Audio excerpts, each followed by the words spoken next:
Hello, everyone. What's up? Prince 15 here with another, look back at a movie that has just turned 10 years old. So far on this channel, I've only ever done this with Transformers movies. But today I'm doing something for a movie that's just I think, a little bit more special than those movies. And that is the 10th anniversary of the Lego movie. I feel so old now.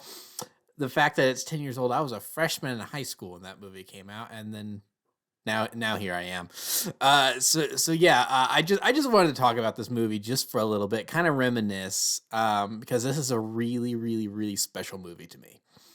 Um, and the fact that it's 10 years old is really bonkers. So just kind of like, starting at the beginning, even before the beginning is I remember hearing and seeing that, there was going to be a theatrical Lego movie. And I was kind of like, oh, that's interesting. I wonder what the concept is going to be, how that's going to work. I was curious. Because I remember the reaction at the time. There was a lot of people going, oh, this is going to be such a commercial. It's just a cash grab. This is going to be like, this is going to be like really, really bad, cheaply made, not very good movie. And more details started coming out, and I saw that Phil Lord and Christopher Miller were involved. They were directing and writing and everything. And their most recent project before then had been, I guess they'd been doing, I think they did at the very least the first 21 Jump Street movie.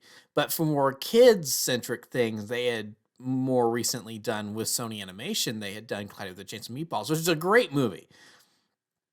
I think that, Clyde of the Chance of Meatballs is one of those movies you can enjoy whether you're a kid or you're an adult. There are some animated kids movies that, this is just purely for kids. Adults can't get into this. But Clyde of the Chance of Meatballs is not one of those movies. That is one of those movies that you can get into whether you're a kid or an adult. That's just a really fun movie. So when I saw that those guys were going to be attached, it's like, okay, there might be something to this. There's, I'll probably at least have a fun time because I really enjoyed that movie. So then, like the sets started to get revealed. We got more plot details. The cast was released. The trailers started coming out, and I was getting really excited. And then, it came out, and it turned out to be really, really good. I don't know if anyone remembers back in the day, but 2014 was not a good year for movies. There were good movies that came out that year, but audiences did not go and see movies that year. I remember like late in the year, early in 2015, there were several articles written about it. It's like, why was 2014 so bad for the box office? Which is really funny because then, so there were people going, oh, we haven't seen, it's like we haven't seen box office returns this low in a long time. It's going to be a long time before we do probably again. And then the pandemic hit a couple years later. And it's like, oh, you thought 2014 was bad, huh? It's like, how about all your movie theaters shutting down because everyone's forced to stay inside?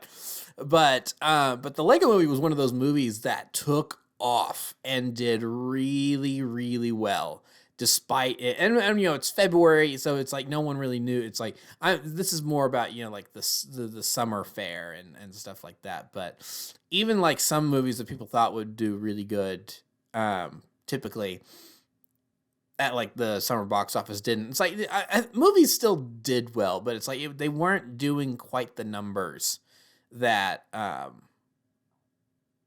that usually big tentpole summer blockbusters would do. And it's funny that Chris Pratt was attached to two movies in 2014 that people really kind of underestimated and then ended up being blown away by. The first, of course, being the Lego movie, and then the other one being Guardians of the Galaxy. And that was that plus then Jurassic World the next summer in 2015. That really cemented him as this big movie star. And I really enjoy Chris Pratt. I think he's a really good actor, and he's fun whenever he shows up in something. So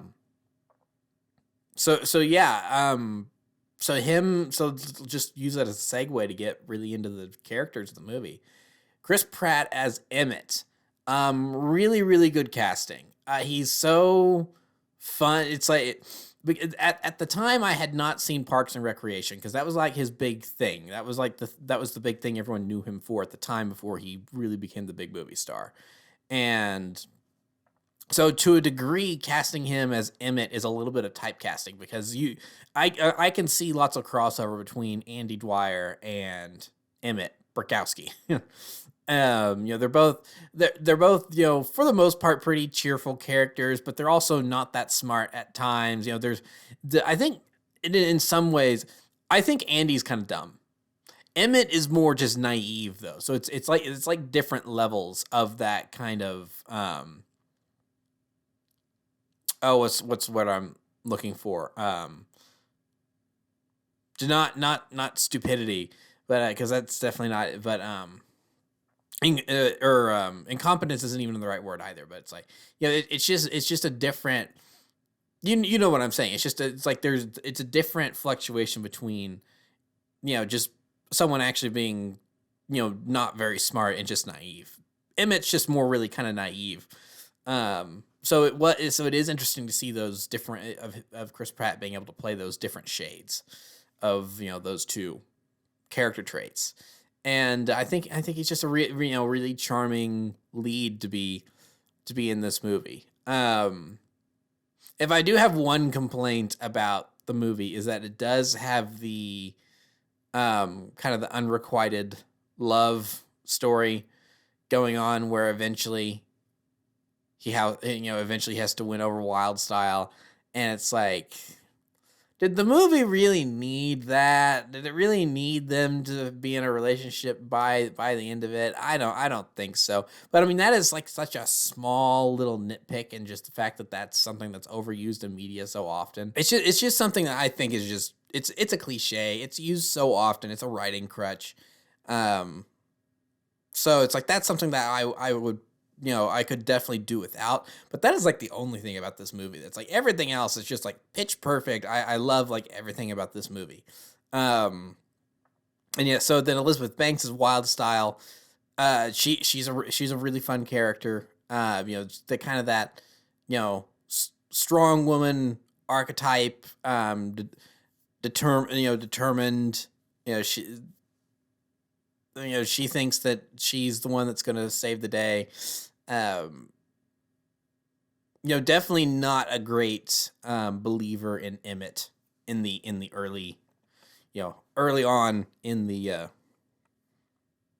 in the movie. Well, I mean, at first she is, and then she realizes that he's just like another, mindless zombie citizen, and then she loses all faith in him.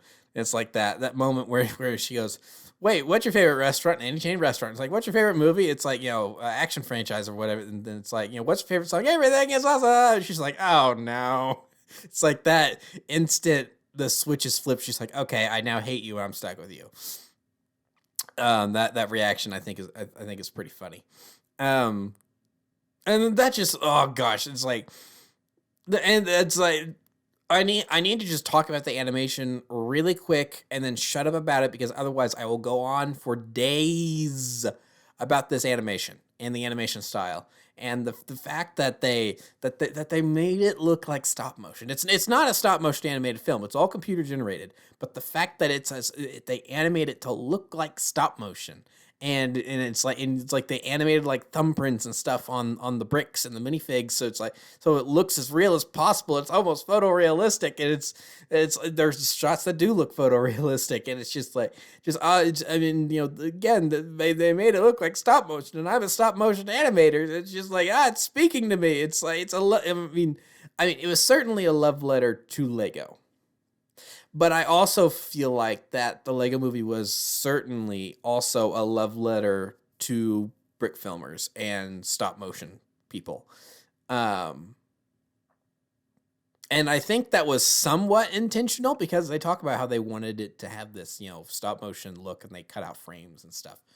So and it's like, it had kind of been dying down by that point, but I remember in 2007, 8, 9, Lego stop motion was kind of at least in the certain, and it was like, of course I think this because I was in those circles, but was kind of a big deal. Not a big deal, but it was but among a certain age demographic, it was kind of a big thing for a little while there on the internet, for a good 2.5, 3 years, where I saw the quick rise and fall of a lot of people getting into it, trying it.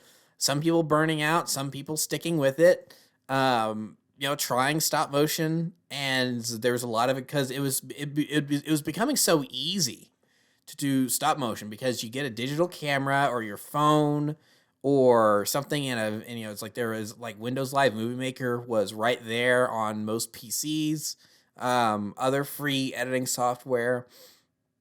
So it was just really, really easy for anyone to try their hand at stop motion. And I was certainly one of those people because, it's like my channel's 15 years old. And yeah, I was one of those people in that time, and I've stuck with it. I'm still here. I'm still doing stop motion stuff, which I kind of promised myself back then that I wouldn't I wouldn't stop just to stop. It's like it seems like some of these other people have. It's like some of the big ones from back in the day. They quote unquote grew up. I almost feel like Peter Pan a little bit. It's like I refuse to grow up. I will continue doing this.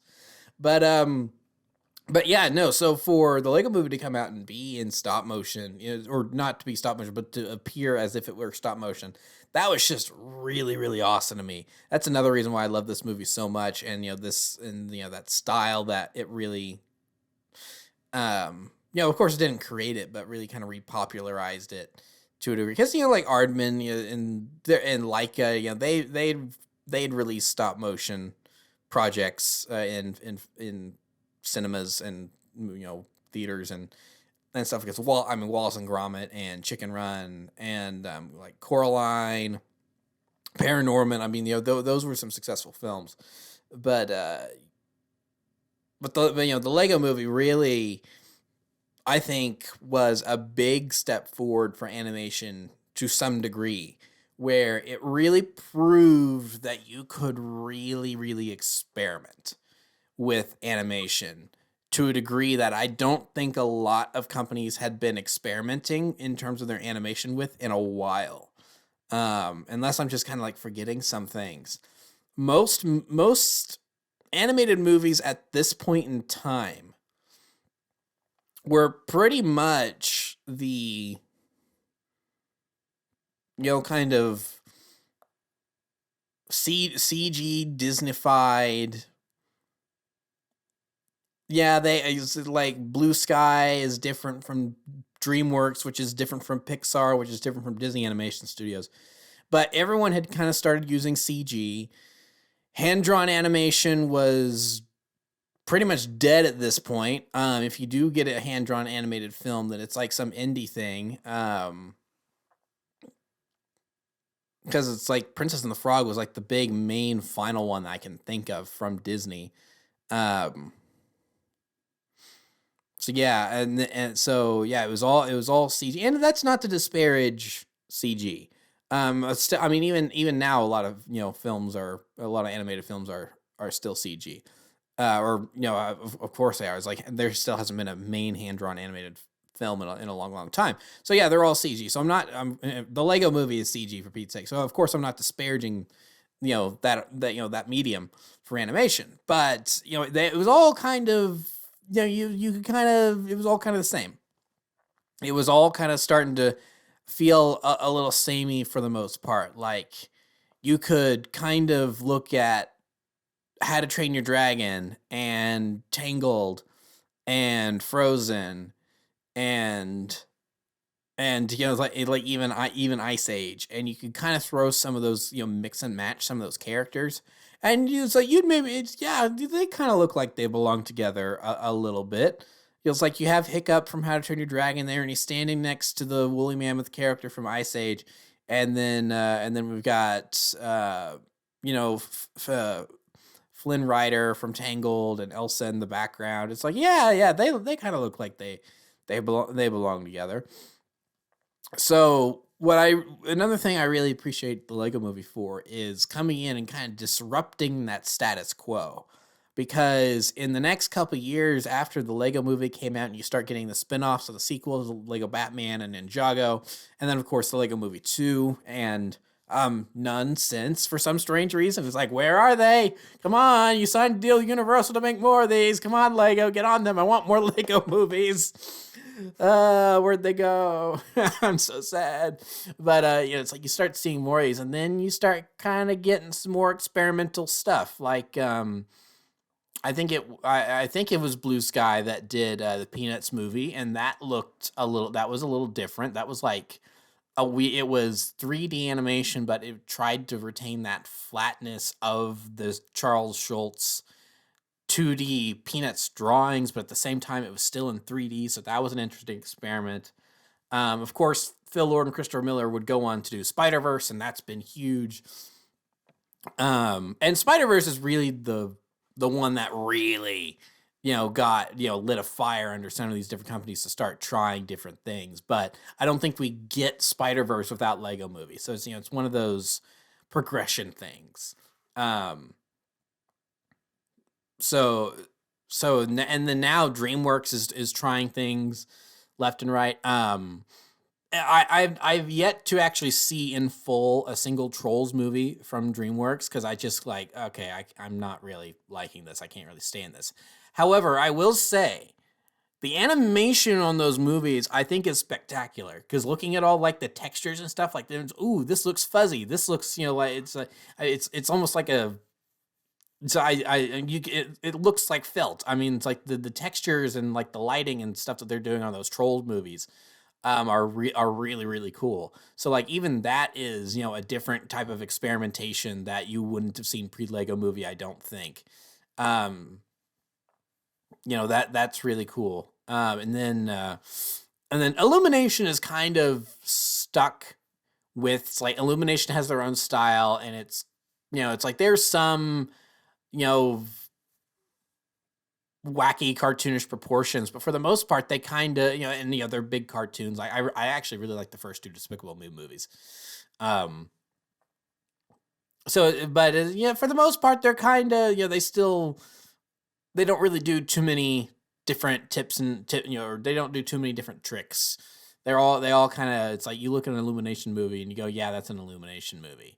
um even the Mario movie, for as good as that looked and was animated and stuff, it's like, yeah, that looks like an Illumination movie. But then you're starting to get other things like Puss in Boots: The Last Wish from DreamWorks. Oh my gosh, that movie. So Sony Animation, with some of the people that had worked on Gravity Falls, they made The Mitchells versus the Machines with Sony, and that got released on Netflix after having some distributor problems. It's like, oh my gosh, I love The Mitchells versus the Machines. That movie is so good.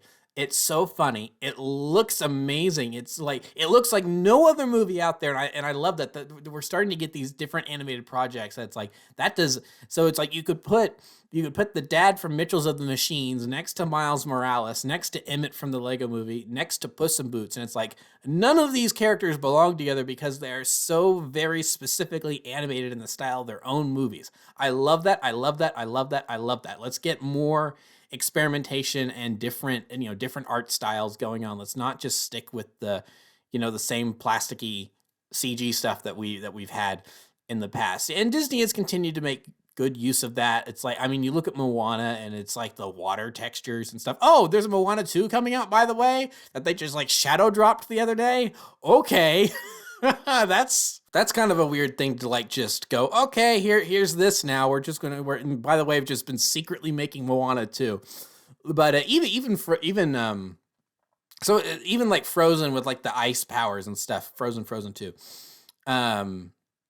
Zootopia, I think, is one of those things where it's like you look at all the fur and stuff going on in that movie. It's like, wow, that's impressive.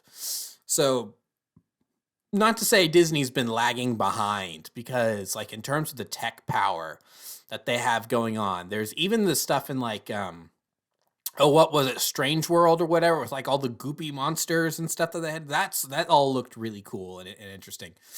So not to say Disney's been falling behind in that department, but they've kind of more or less, for the most part, kind of stuck with their own style, which honestly I think is fine. It's like this is the new Disney style, and everyone else is experimenting and stuff, so they can make their own styles. Like, you know what, it works. It totally works. So yeah, I love the animation in this movie, like just the like quick movements and like they do, and you know they do like smear frames where the minifigure turn into uh will turn into like different bricks for a blur effect. Um, like Benny racing around trying to build a spaceship, and you know it'll be like just a, you know, he'll just turn into like you know like 1 by 6 plates to make it look like he's racing across this, all of that stuff, all the different little techniques they figured out. And then oh my gosh, the waves, like the waves when Metalbeard's ship comes over, and it's like, and it's, I mean it looks like, I'm pretty sure it's running at a different frame rate than like the main characters, and everything is like, oh my gosh, this is just amazing. I was like, I'm an animation nerd, can you tell?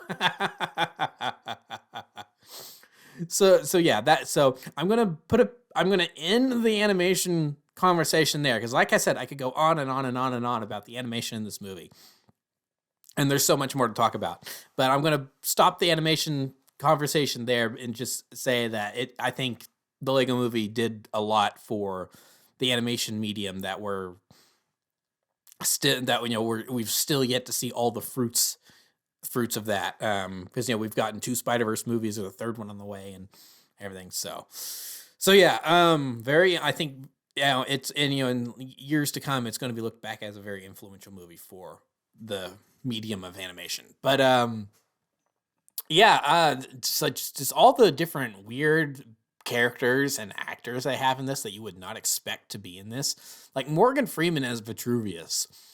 That is a name I don't think anyone would have ever thought would be associated with an animated movie. I think even now it's still the only animated movie he's done, question mark. I think that's correct. Yeah, and then and he didn't do the sequel. I don't think Vitruvius was in the sequel at all. Cuz yeah, there was like a brief moment at the beginning of the sequel where like Metalbeard like flexes, and he was like, he does a big hand gesture, and then Vitruvius gets, you know, thwacked and it goes flying away off screen or something, and that was how they wrote him out of the movie. Is that he went flying. So yeah, he wasn't in it. Liam Neeson being in it in kind of a dual role as both bad and good cop. I mean, that's something that's like, Liam Neeson in an animated movie, okay, and he's being like this gruff bad cop character. That's interesting. So it's like, and then like just like a lot of background, like Channing Tatum and Jonah Hill as Superman, Green Lantern, Kobe Smulders as Wonder Woman, Will Arnett as Batman was such good casting. It's like he had been in a couple things I had seen at that point, so I was aware of who Will Arnett was. But the Lego Movie really kind of sold me as like a fan of Will Arnett as an actor. It's like his Batman. It's just so fun and entertaining. And it's like, you know, his movie, it's like, I still go back and forth over which is the better movie, the Lego Movie or the Lego Batman movie. Because the Lego Movie is new and fresh and original and has all these fun ideas. But the Lego Batman movie so perfectly understands Batman as not only just a character, but as like a concept. And it's like not in not even and like I said, Batman is like a concept, as like the entire mythos of Batman, his entire, like, you know, 85-year-old history or something like that. And and you know, it's just as funny, it's just as impressive animation wise, it's, you know, it has just as much heart, and it's like I can't choose. It's like it depends on my mood which one I like better. I love both of those movies equally. Closely followed by the second one, and then at a very far fourth, way down there, is the Lego Ninjago movie. Gorgeous movie, not a good Lego movie, and not a good Ninjago movie. So it's 0 for 2 on those, unfortunately. But so it's like, so yeah, I was talking about the characters and stuff. So yeah, like all the characters are so much fun. Nick Offerman is Metalbeard. It's like I had never seen, like I said, I had never seen Parks and Rec up until that point, and even then, you know, they cast Chris Pratt as kind of typecasting for his character from Parks and Rec, but the Metalbeard is so different from Ron Swanson. It's like you go from a character that's talking like this most of the time to then a pirate who's talking about, being built out of bricks and has lost his minifigure body. It's like it's like the very different for role for him to have taken on there. So that's interesting casting. And then Will Ferrell as Lord Business. I think it's always interesting when Will Ferrell ends up in an animated movie, because he's a name that you see attached to an animated movie and you go, oh yeah, that kind of makes sense. Like Megamind. And oh my gosh, it's like, here I am praising DreamWorks for like certain things they're doing, and now I've got to disparage DreamWorks. It's like, DreamWorks, what are you doing with the Megamind sequel? This is not what we wanted. You knew what we wanted, and this is not what we wanted. You're just trying to make a quick buck. It's like, no, a straight to Peacock streaming low budget series is not what we wanted. We wanted an actual sequel to Megamind, because Megamind is I really need to watch Megamind again. That's a really good movie. I've seen it. I haven't seen it in forever. But yeah, so Will Ferrell, it's like oh yeah, he's someone that kind of makes sense, being in an animated movie in kind of a comedic role. But I don't think, because thank goodness they didn't spoil it in the trailers. But I don't think anyone in my theater saw coming, even though that they hint at it pretty heavily throughout the movie, with like the kid whispering, and the 8.5 years later. That's very specific. And then like the hand, the hand in Emmett's mind, obviously being a human hand. I mean, they tease it pretty well throughout the movie, but talking with my friends and my family after we got done seeing it opening night or opening weekend, we were like, did anyone actually think they were going to take it to the human world, or was it going to be like they kind of just alluded? No, we all thought it was just going to be something they alluded to. We never actually thought they'd go to the human world. And then the emotional core of the whole movie is like introduced and wrapped up in like, in the final 15 minutes, and it just guts you. It just guts you. It's like, it's so good, because the movies, because it's not one of those things where they just introduce it on a whim. No, the whole movie's been building to this, final showdown between Emmett, Lord Business / the man upstairs, and his son. I forget what his son's name is, but them, I mean, it's like that. The scene of the parallel of Lord Business walking and shrinking down in his big, brick built platform shoes, to then Will Ferrell walking towards his live action son. I'm just like, it's been a while since I've actually seen that scene, because it's hard for me to see that scene because my eyes are too filled with tears whenever I'm watching that scene. It is just so good. It's on every little level. They just nailed every little aspect of this movie. I just I love it. I love it. I love it. I love it. I love it. I can't say that I love it enough. And it's like there's so many quotable lines, even just from this section of the movie. That's like it's like, but we buy them from the toy store. It's like, well, yes, we do, but it's like, and the way you use it is as a toy, but as the way Daddy uses it is as a very complex interlocking brick system. So that makes it an adult thing. And it's like, but the boxes say ages 8 to 14. It's like, that's just a suggestion.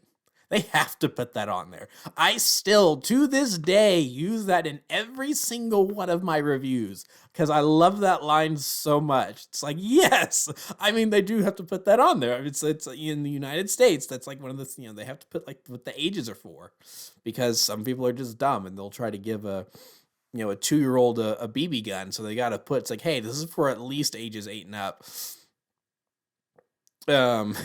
So it's true, but it's also just it's just so funny. I love it. The score from Mark Mothersbaugh is this is the first and one of the very few albums that I have actually pre-ordered on iTunes. Because it's like, why do you need to pre-order a digital album? It's not like it's gonna run out of copies or something. So it's like, just buy it the day it comes out or whatever. But I could not wait to, because I knew the music was gonna be good. I could not wait to have the score to this movie that I actually pre-ordered the album, so that way, like the day it came out, it would just automatically download on my phone. And the music in this movie is so good. It's like everything else. It's just so good. I love it. It's like, and and it's like all the and honestly, it's like I don't know what, I guess the director of the second one said to go in a different direction, but Mark Mothersbaugh returns to do the score for the second movie, and I don't really like it near as much. It's way more orchestral and not, it doesn't have as much of the synth pop funkiness going on that I think makes the score for this movie so unique. I mean, granted, the second movie had a very different tone and was saying different things. So the orchestral score does kind of fit what they're going for, and I get that, but it's like, oh, but I miss a little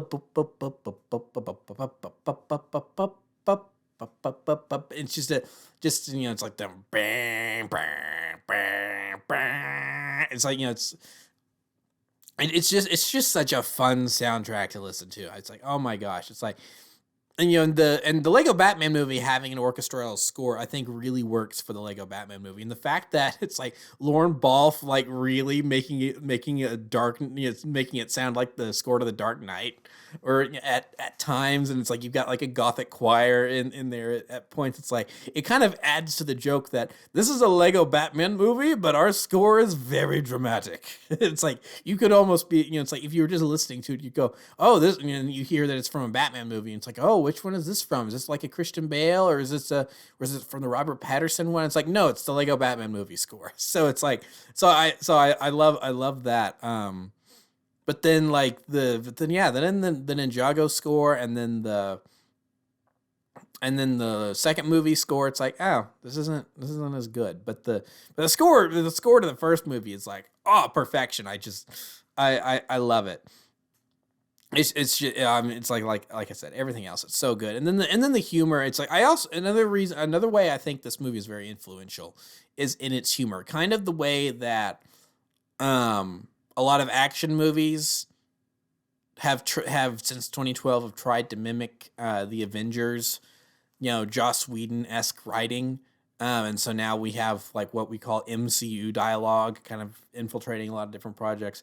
I think a lot of the humor that you find in the Lego movie has kind of been tried to be copied in a lot of animated movies.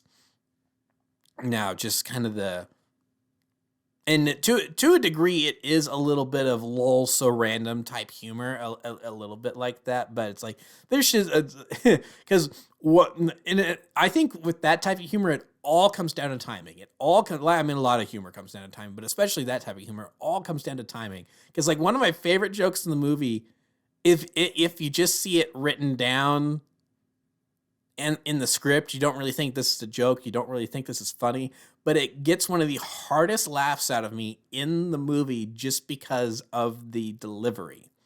Is Business Kitty trying to distract the robot, board members, while Emmett and Wildstyle try to get get to the Craggle. And she just goes, business, numbers, is this working? And then followed by the monotone, yes. And then Unikitty's like, yay! But then it cuts off halfway through. I am rolling in the floor every time I see that. I don't know why. It all comes down to the timing and the delivery. It's just so funny. It's and even lines that are said seriously, like when the Unikitty sub, the Hodgepodge sub is sinking, and they're all like freaking out about it, and then Batman just goes, "This is not how Batman dies." I get a good chuckle out of that every time too. It's just it's just and it just yeah, the humor is great. I mean, it's like everything. It's like Honestly, this movie is awesome, and everything in this movie is awesome, including Everything Is Awesome. It's like that song was everywhere for a good 3 months. I heard it everywhere. It's like because it finally dethroned at the time. It had finally dethroned Let It Go from Frozen as the song you heard everywhere, and it became Everything Is Awesome for a little bit. I'm like, oh, thank goodness. Um, but it's funny though, is because I feel like Everything Is Awesome is one of those songs that everyone goes, oh, it's so catchy, and they just sing it, but they don't pay attention to the lyrics whatsoever, because the lyrics are very much, we just want to be controlled and do what we're told and not have an independent thought for ourselves, which is the point behind the song, because it's, like a propaganda thing that Octan has put out to control the citizens of Bricksburg or whatever. So it makes sense. But but you have a lot of people just, and it's like, well, and it's funny whenever even today when I hear someone reference Everything Is Awesome, they just go, everything is awesome, everything is awesome. It's like that, like, so they've got that part, but they don't remember any of the other lyrics, and it's it's kind of funny. It's like, I know what it means because I paid attention to the lyrics. Also, I listened to it about 500,000 times, so I've got the entire thing memorized in my head, which helps. But so yeah, I've been going for a little while, and I could keep going and going and going and going and going, but I should probably just go ahead and wrap up. I mean, this movie is great. It's amazing. It's awesome. It's just. And it's like whenever if whenever you're feeling down, you just need to pop this movie on. It's like an instant serotonin boost right into the bloodstream. Forget about the fact that, it was like that at the end of the day, yes, it is a massive commercials meant to sell toys. And did it work? Yes, because Lego then saw like a 30% sales boost, and they were the highest, earning toy company like the next 2 years running or something like that. 2014, 15, and 16 were very good years for Lego, following, like the Lego movie and everything.